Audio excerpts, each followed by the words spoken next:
Bismillahirrahmanirrahim. Assalamualaikum warahmatullahi wabarakatuh. Alhamdulillahirabbil alamin wa bihi nasta'inu ala umurid dunya waddin. Wassalatu wassalamu ala asrafil anbiya wal mursalin sayyidina Muhammad wa ala alihi wa ashabihi ajma'in. Fa ya rabbi shrah li sadri wa yassir li amri wahlul 'uqdatam min lisani yafqahu qawli. Ilahi anta maqsudi wa ridhaka matlubi a'tina mahabbataka wa ma'rifatak. Amma ba'd. Para pemirsa segenap, para pendengar channel PPS Nyamplong TV yang berbahagia, segenap para alumni Pondok Pesantren Al-Faqih Sumber Nyamplong dan simpatisan yang kami muliakan, jajaran Dewan Majelis Keluarga yang kami hormati, santriwan dan santriwati Pondok Pesantren Al-Faqih Sumber Nyamplong yang berbahagia. Alhamdulillah, pada kesempatan siang hari ini kita oleh Allah masih diberikan kesempatan untuk bisa hadir kembali mengisi kajian kitab secara kontinu tiap minggu, dan kita akan meneruskan kegiatan kajian kitab pada siang hari ini tentang pasal hukum memotong tangan orang yang mencuri. Baik, kita bahas, kita mulai. Sebelum kita mulai, kita faqala al-musannifu rahimahullahu ta'ala wa nafa'ana bihi wa amadana bi ulumihi fid dharain amin. Bismillahirrahmanirrahim. Faslun, tining panika pesaan atau fasal fi ahkami qat'is sariqati, indalem nerangakina banyak-banyak hukuma ngetok tananga orang ngicok. Fi ahkami qat'is sariqati, indalem nerangakina banyak-banyak hukuma ngetok tananga orang ngicok. Wahia tining sariqah luwatan mungku luwat atau bahasa akhdhul mali khufyatan, panika ngala arta khufyatan kalaban samar. Akhdhul mali panika ngala arta khufyatan kalaban samar. Wa syar'an ban mungku syara akhdhuhu khufyatan zulman, akhdhuhu panika ngala arta khufyatan kalaban samar, zulman kalaban nganiaja, min khirzi mislihi dari pangaraksah mislihi umpamanah mal. Wa syar'an ban mungku syara akhdhuhu panika ngala arta khufyatan kalaban samar, zulman kalaban nganiaja, min hirzi mislihi dari pangaraksa opamana mal. Secara bahasa sudah dijelaskan, mengambil harta dengan samar. Namun kalau secara syara ini mengambil harta secara samar dengan sengaja dari harta yang dijaga. Wa tuqta'u yadu sariki, wa tuqta'u ban etogel yadu sariki pona patananga orang sing ngicok. Wa tuqta'u ban etogel yadu sariki pona patananga orang sing ngicok bithalathati syara'ita, kalaban telok syara'ita banyak-banyak syarat. Wa fi ba'di nusakhi, wa fi ba'din nusakhi ban idabuaki dalam satengana tolesan atau redaksi bisit tati syara'ita kalaban 6 syara'ita banyak-banyak syarat. Ponapaan setelok kadintoh ayyakuna sariku, ayyakuna nomor situng ayyakuna kotubada pasera asariku orang sing ico, ayyakuna Kotubada asari kupasera orang sing ngecok balighon panika baligh aqilan tor andi akal aqilan tor andi akal mukhtaron tor karbetibi mukhtaron tor karbetibi musliman tor Islam au dhimmiyan atau kafir dhimmi fala qat'a ala sabiyin maka tada ponapa qat'a ala sabiyin etokil panapa fala qat'a maka tada ponapa qat'a ala sabiyin etokil panika ala sabiyin tetap atas nak kana wa majnunin ban orang gila wa mukrahin ban orang seepaksa wa mukrahin ban orang seepaksa. Jadi salah satu yang pertama menjadi syarat dipotongnya orang yang mencuri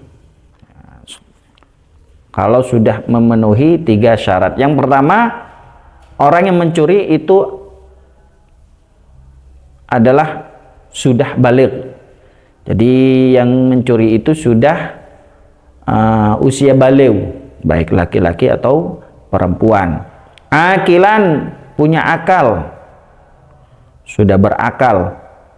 Mukhtaron juga punya kehendak diri, punya inisiatif sendiri. Musliman orang Islam atau kafir dhimmi.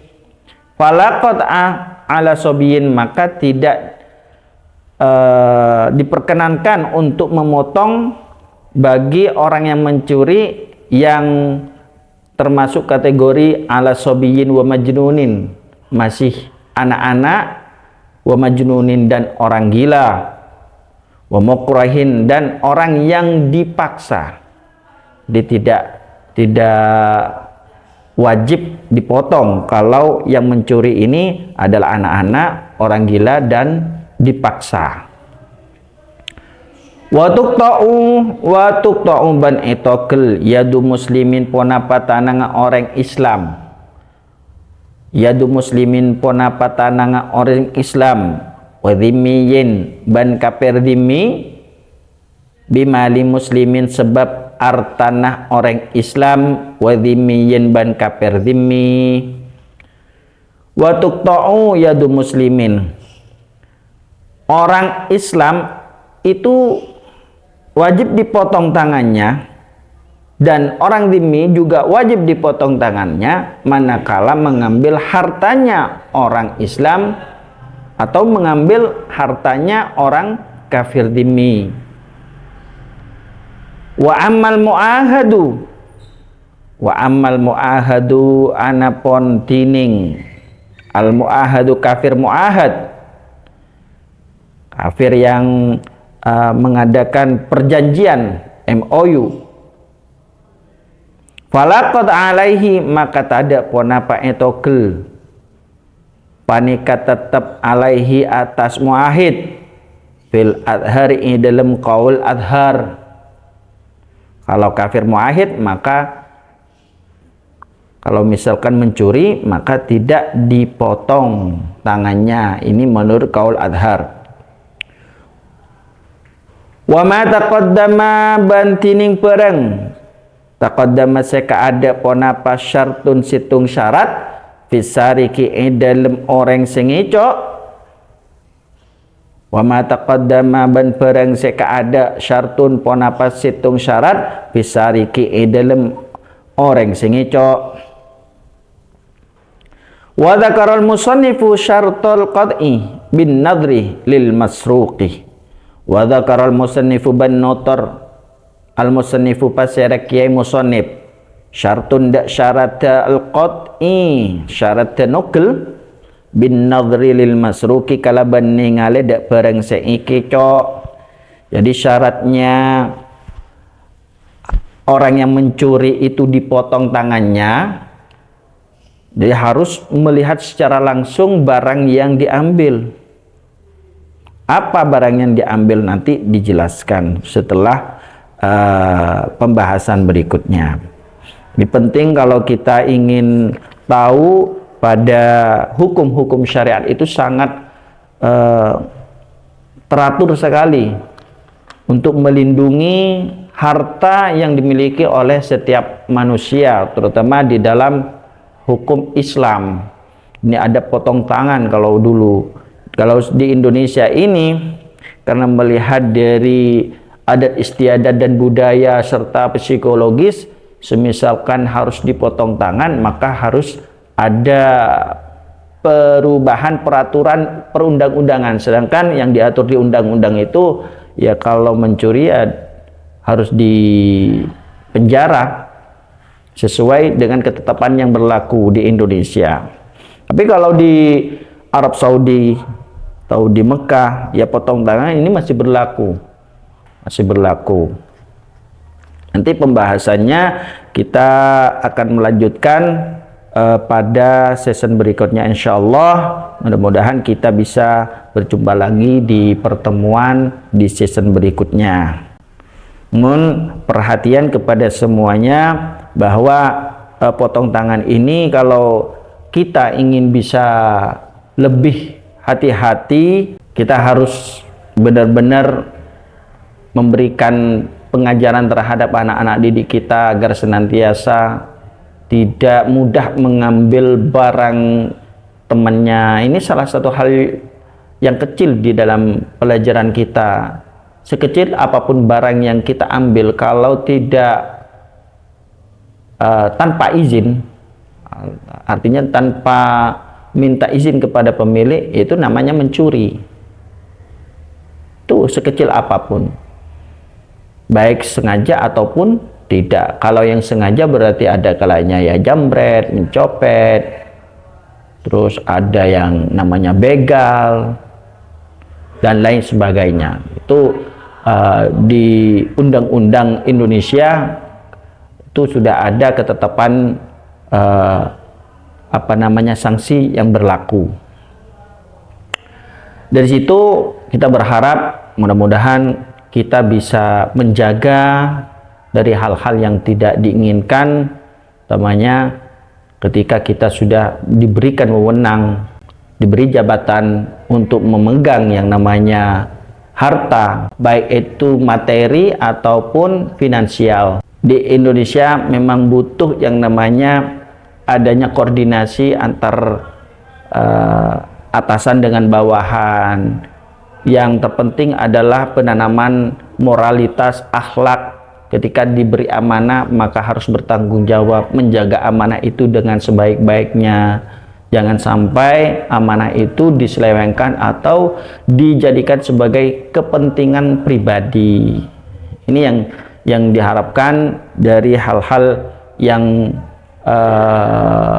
mendasar, utamanya ketika kita sudah memiliki kewajiban untuk menjaga amanah, seperti itu.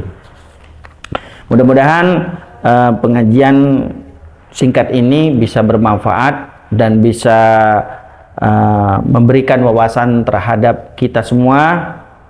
Dari kami cukupkan kajian pada siang hari ini. Akhirul kalam, wabillahi taufiq wal hidayah. Wassalamualaikum warahmatullahi wabarakatuh. Faya Rabbi waufiqni bitaqwaka ya Allah. Faya Rabbi irhamni bihusni khatimati.